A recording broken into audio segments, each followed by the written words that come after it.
Hello guys, welcome back to my channel. আজকে আমি তোমাদেরকে দড়ি বানানো দেখাবো। কীভাবে আমি বানাই তোমরা দেখতে থাকো। ফার্স্টেই আমি কাপড়গুলো কোনাকুনি করে কেটে নেব। দড়ি বানানোর জন্য কোনাকুনি করে কাটলে ভালো। এবার আমি 1 ইঞ্চি করে কাপড়গুলো কেটে নেব। আমি দুটো বানাবো, সেই জন্য আমি দুটোই কাটবো।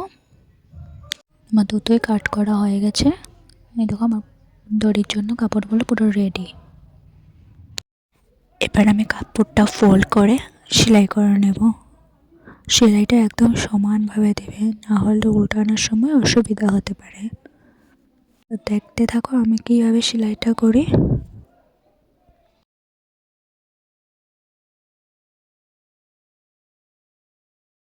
আমার একটা ফিতা কমপ্লিট হয়ে গেছে। এবার আমি আরেকটা সেমভাবে ফোল্ডিং করে সেলাই করে নেব।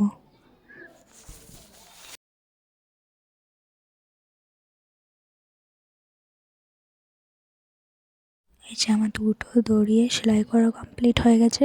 এবার আমি উল্টে নেব। আমি দুটো পদ্ধতিতে উল্টে দেখাবো, একটা কাঠি দিয়ে আর একটা সুই দিয়ে। দেখতে থাকো। এর সুতোটা ডাবল করে নেবে, না হলে ছিঁড়ে যেতে পারে। ফার্স্টে আমি কাঠি দিয়ে উল্টাবো, সেই জন্য ফিতের একটা সাইড মুখটা বন্ধ করে নেব। সেলাই করার জায়গাটাতে কাঠিটা ঢুকিয়ে উল্টে নেব। দেখতে থাকো আমি কীভাবে উল্টাচ্ছি, দেখলেই বুঝে যাবে।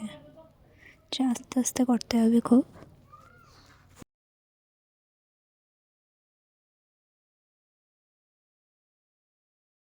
আস্তে আস্তে টেনে টেনে উল্টে নেব। খুব জোরে টানবে না। আচ্ছা, আমি উল্টে নিয়েছি। এবার আমি কাঠিটা বের করে নেব। বাট ভালো করে টেনে দিলেই হয়ে যাবে দড়ি। একটা আমার কমপ্লিট হয়ে গেছে। এবার আমি আরেকটা তৈরি করব। সুতোটা একটা গিট্টি দিয়ে নেবে। এবার সেলাইটার মিডিলে আমি সুইটা ঢুকিয়ে সেলাইয়ের মিডিল দিয়ে সুইটা আস্তে আস্তে বের করে নেবে। খেয়াল রাখবে কাপড়ের মধ্যে যাতে সুইটা না লাগে। সেলাইয়ের মিডিল দিয়ে যাতে যায় সুইটা।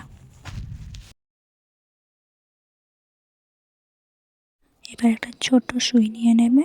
সুই নিয়ে কাপড়টা টেনে টেনে আস্তে আস্তে করে উল্টে নেবে। কাপড়টা কীভাবে করছে ভালো করে দেখলেই তোমরা বুঝে যাবে।